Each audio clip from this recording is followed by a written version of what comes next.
दोस्तों स्वागत है आपका आज के हमारे इस वीडियो में। आज हम जानेंगे कि किस तरह से आप पब्लिक स्पीकिंग की कला में माहिर बन सकते हैं। इसके लिए आप ऐसा क्या कर सकते हैं जिससे आपकी पब्लिक स्पीकिंग स्किल बहुत ही अच्छी बन जाए। तो दोस्तों आज के इस वीडियो में हम ऑथर डेल कार्नेगी की एक बहुत ही अच्छी book the art of public speaking की चर्चा करने वाले हैं। दोस्तों यह किताब हमें बताती है कि किस तरह से आप अपने स्टेज के डर से आज़ाद हो सकते हैं और किन तरीकों का इस्तेमाल करके आप बहुत सारे लोगों को अपने विचारों से प्रभावित कर सकते हैं। अगर आप एक बेहतर पब्लिक स्पीकर बनना चाहते हैं या लोगों को प्रभावित करने के तरीके सीखना चाहते हैं या फिर एक अच्छे लीडर बनना चाहते हैं तो ये किताब दोस्तों सिर्फ आपके लिए ही है। दोस्तों लेखक डेल कार्नेगी अमेरिका के एक लेखक और लेक्चरर थे। वे लोगों को सिखाते थे कि किस तरह से वे खुद में सुधार कर सकते हैं, किस तरह से वे कुछ बेच सकते हैं और कैसे वे बोलने की कला में माहिर बन सकते हैं। आज 100 साल के बाद भी लोग उनकी किताबों को बहुत पसंद करते हैं। दुनिया के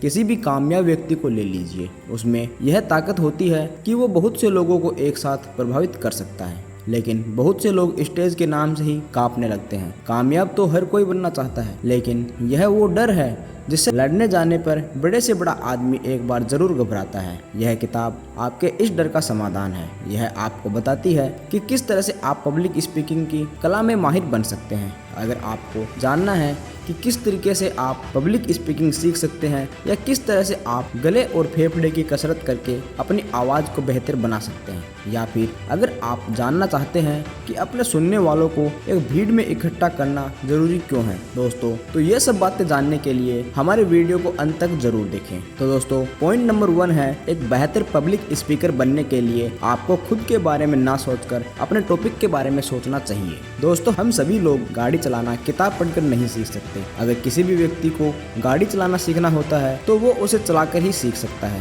और लगभग हर कोई गाड़ी से एक ना एक बार जरूर गिरता है। उसी तरीके से अगर आपको पब्लिक स्पीकिंग सीखना है तो आपको लोगों के सामने जाकर बोलना होगा। शुरुआत में आपसे गलतियां होंगी, लेकिन वो सभी के साथ होती हैं। उन्हीं गलतियों से आप बेहतर तरीके से बोलना सीखते हैं। दुनिया के महान पब्लिक स्पीकर्स भी जब पहली बार स्टेज पर गए थे तो उन्हें घबराहट हुई थी, लेकिन पब्लिक स्पीकर बनने का मतलब यह नहीं होता कि आपको डर ही ना लगे। इसका मतलब होता है कि आपको उस डर को काबू करना आना चाहिए। अगर आप सोचते रहेंगे कि किस तरह से आप अपने डर से आजाद हो सकते हैं तो दोस्तों अब आप सोच रहे होंगे कि किस तरीके से आप अपने डर से आजाद हो सकते हैं। तो दोस्तों इसके लिए आप 3 तरीके अपना सकते हैं। सबसे पहला तो अपने बारे में सोचना छोड़कर अपने दिए गए टॉपिक के बारे में सोचिए। बहुत से लोग स्टेज पर जाते ही सोचने लगते हैं कि लोग उनके बारे में क्या सोच रहे हैं या फिर कहीं वे देखने में कुछ खराब तो नहीं लग रहे।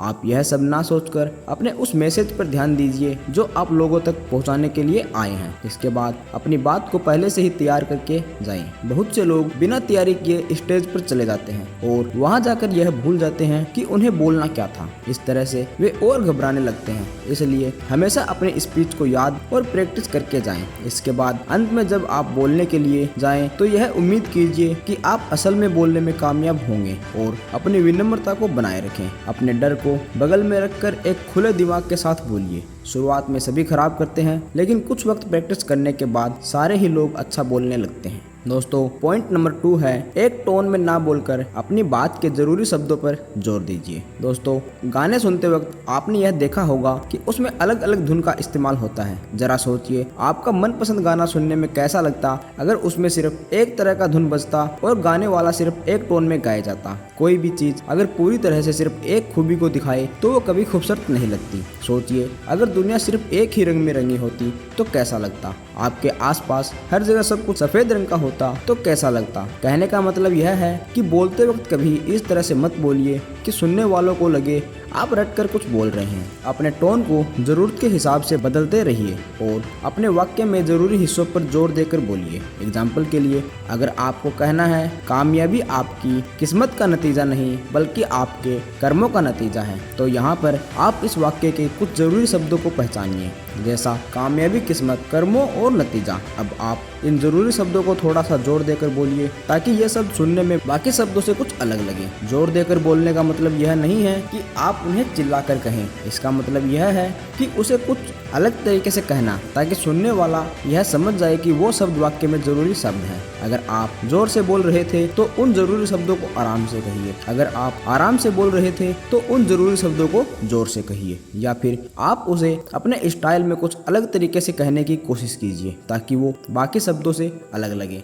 अपने बात के जरूरी हिस्सों को अलग तरीके से बोलने के 3 तरीके हो सकते हैं। सबसे पहला, अपनी स्पीच को बदलना। दूसरा, अपने बोलने की रफ्तार को बदलना। तीसरा है कुछ देर तक रुक जाना और फिर बोलना। दोस्तों, जब हम कुछ मजेदार बात बता रहे होते हैं तो हम तेज बोलते हैं, और जब कुछ खूबसूरत लम्हों की बात करते हैं तो आराम से बोलते हैं। इससे हमारे टोन अलग हो जाते हैं। इसके बाद अगर आप अपनी जरूरी बात को बोलने से ठीक पहले या ठीक बाद कुछ देर के लिए रुक जाएंगे तो वह बात आपकी बातों से अलग लगेगी। और फिर अगर आप अपने वाक्य की शुरुआत तेज रफ्तार में बोलते हुए करेंगे और उसके अंत में धीरे से बोलेंगे तो वो भी सुनने में अलग लगेगा। इस तरह से आप अपनी स्पीच को अट्रैक्टिव बना सकते हैं। दोस्तों, पॉइंट नंबर 3 है, अपनी बात के जरिए अपने लोगों में भावनाएं पैदा करने वाला व्यक्ति बहुत अच्छा स्पीकर होता है। इंसान हमेशा अपनी भावनाओं के आगे मजबूर हो जाता है। यही वो चीज है जो हमारी जिंदगी में रंग डालती है और इसे खूबसूरत बनाती है। अगर आप किसी तरह से अपने सुनने वालों के अंदर एक भावना पैदा कर सके तो वे आपको बहुत पसंद करने लगेंगे। लोग इसीलिए कॉमेडी शो ज्यादा देखने जाते हैं और एक डॉक्यूमेंट्री कम देखते हैं, क्योंकि कॉमेडी एक खुशी की भावना को पैदा करती है। सिर्फ यही नहीं,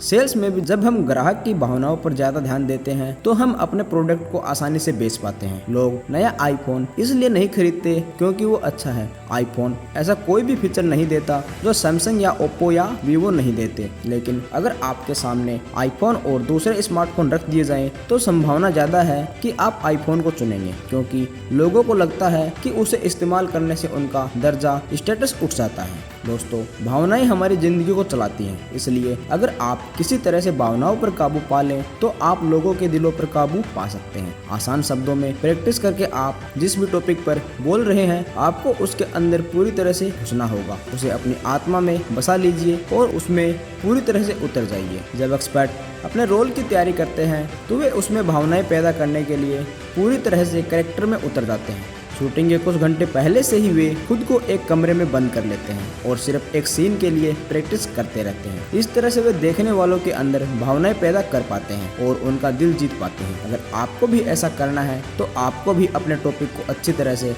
तैयार करना होगा। दोस्तों, पॉइंट नंबर 4 है, बोलने के साथ ही आपको अपने गेस्चर पर भी ध्यान देना होगा। गेस्चर का मतलब होता है बोलते वक्त अपने हाथ और अपने शरीर को अपनी स्पीच के हिसाब से हिलाना। यह ऐसे इशारे होते हैं जिसे देखकर लोग आपकी बातों को अच्छे से समझ पाते हैं। इसमें माहिर बनने के लिए भी आपको प्रैक्टिस की जरूरत होती है। सबसे पहले तो इन्हें जबरदस्ती से बाहर लाने की कोशिश मत कीजिए। गेस्चर आपके अंदर से अपने आप निकलने चाहिए, और अगर आप जबरदस्ती से इन्हें बाहर निकालने की कोशिश करेंगे तो लोगों को तुरंत पता लग जाएगा कि वो नकली है। लेकिन इसका मतलब यह नहीं है कि आप उसे प्रैक्टिस नहीं कर सकते। गेस्चर को बेहतर बनाने के लिए आप उसे बार बार प्रैक्टिस कर सकते हैं। यह जरूरी नहीं है कि आप हर एक गेस्चर को एक ही तरीके से प्रैक्टिस करें और हर बार उसे उसी तरह से इस्तेमाल करें। यह आपके अंदर से समय समय पर अपने आप निकलने चाहिए। अगर आप एक होनहार स्पीकर को एक ही स्पीच 2 बार देते हुए सुनेंगे तो आप यह देखेंगे कि उनके गेस्चर बदलते रहते हैं। दोस्तों, इसके बाद आपको यह ध्यान देना होगा कि आपके अंदर से जो गेस्चर निकल रहे हैं वो आपकी स्पीच और टोन के साथ मैच खा रहे हैं या नहीं। बहुत बार हम ऐसे गेस्चर कर देते हैं जो कि बहुत खराब लगते हैं, इसलिए आप शीशे में देखकर उसे प्रैक्टिस कर सकते हैं। आप यह देखिए कि कौन से गेस्चर अच्छे लग रहे हैं, किसे सुधारा जा सकता है और किसे आपको निकालने की ज़रूरत है। समय के साथ आपको इसकी आदत पड़ जाएगी और आप इसे बेहतर तरीके से कर पाएंगे। यहाँ पर सबसे ज़रूरी बात यह है कि वे गेस्चर आपके अंदर से नेचुरल रूप से निकलने चाहिए। नकली गेस्चर का इस्तेमाल करना बिल्कुल वैसा ही है जैसे अपने बगीचे के सूखे हुए पौधों को हरे रंग से रंग देना। आप इसकी जितनी ज़्यादा प्रैक्टिस करेंगे आपके लिए यह उतना ही आसान हो जाएगा। दोस्तों, इसके अलावा बहुत ज़्यादा गेस्चर करने से भी लोगों का ध्यान भटकने लगता है। यह याद रखिए कि आप अपने हाथों को या अपने शरीर को हद से ज़्यादा मत हिलाइए। साथ ही अपने चेहरे के हाव भाव पर भी ध्यान दीजिए। दोस्तों, अपनी आवाज़ को अच्छा बनाने के लिए अपने गले और फेफड़ों का ख्याल रखिए। जब हम बोलते हैं तो हमारे फेफड़ों से हवा हमारे गले तक जाती है, जिससे कि आवाज़ बाहर निकलती है। दूसरे शब्दों में, जब बोलते हैं तो हमारे फेफड़ों पर प्रेशर पड़ता है और ज़्यादा जोर से काफ़ी देर तक बोलते रहने पर सीने में दर्द हो सकता है। इसलिए यह ज़रूरी है कि आप अपने फेफड़ों का और अपनी सेहत का अच्छा ख्याल रखें। लेखक एक ऐसे भी पब्लिक स्पीकर को जानते थे जो बोलने की प्रैक्टिस भागते हुए करता था। इससे उसके फेफड़ों में ज़्यादा हवा जाती थी और उसकी कसरत होती थी, जिससे कि स्टेज पर वो लंबे समय तक बोल पाता था। आप चाहें तो यह तरीका अपना सकते हैं या फिर आप यह तरीका भी अपना सकते हैं, जिसमें आप अपने दोनों हाथों को अपनी कमर पर रखिए और एक हाथ की अंगुली को दूसरे हाथ की अंगुली से छूने की कोशिश करिए। इससे आप अपने फेफड़ों को दबा रहे हैं, जिससे कि सारी हवा बाहर निकल रही है। इसके बाद अपने कंधों को बिना ऊपर उठाए आप सांस अंदर खींचिए और इसे बार बार दोहराइए। फेफड़ों के अलावा आपका गला भी अच्छे से बोल पाने के लिए बहुत ज़रूरी है। इसकी कसरत करने के लिए अपने गर्दन को फिक्स करके अपने सीने को लेफ्ट राइट घुमाइए। ऐसा करते वक्त अपने सिर को आगे की तरफ झुकाइए, इससे आप गले को राहत मिलेगी। दोस्तों, गले को खोलने के लिए आप अपने मुंह को खोलिए और उसे पूरी तरह से खुला रखकर बोलने की कोशिश कीजिए। इससे आपकी आवाज़ की क्वालिटी अच्छी हो जाएगी। लेकिन आवाज़ अच्छी होने का मतलब सिर्फ यह नहीं है कि वो तेज हो। इसका मतलब यह है कि वो साफ हो और स्टेज के पीछे जो लोग बैठे हैं वो भी आपकी बात को अच्छे से साफ साफ सुन पाएं। अगर आपकी आवाज़ साफ होगी तो आपके फुसफुसाने पर भी लोग आपको अच्छे से समझ पाएंगे। दोस्तों, पॉइंट नंबर 6 है, अपने सुनने वालों को एक भीड़ में इकट्ठा कीजिए ताकि आप अपनी बात को लोगों तक अच्छे से पहुंचा सकें। क्या आपने कभी यह देखा है कि किसी सेमिनार में एक व्यक्ति ताली बजाता है तो फिर सारे लोग अचानक से तालियां बजाने लगते हैं? क्या आपके साथ कभी यह हुआ है कि आपके ग्रुप में सारे लोग अचानक से ऊपर देखने लगते हैं और आप भी उसी वक्त ऊपर देखने लगते हैं? इंसानों की इस खूबी को कॉन्टेजियन कहते हैं, जिसका हिंदी में मतलब होता है कि एक व्यक्ति के विचार या रोग का दूसरे व्यक्तियों तक पहुंचना। इसका आसान सा मतलब होता है कि एक चीज़ का फैलाव। इसका मतलब यह है कि अगर आप अपने सुनने वालों को एक भीड़ में इकट्ठा कर लेंगे तो आप अपने विचारों को उन तक आसानी से पहुंचा सकते हैं। भीड़ में विचारों का इन्फेक्शन बहुत जल्दी से फैलता है।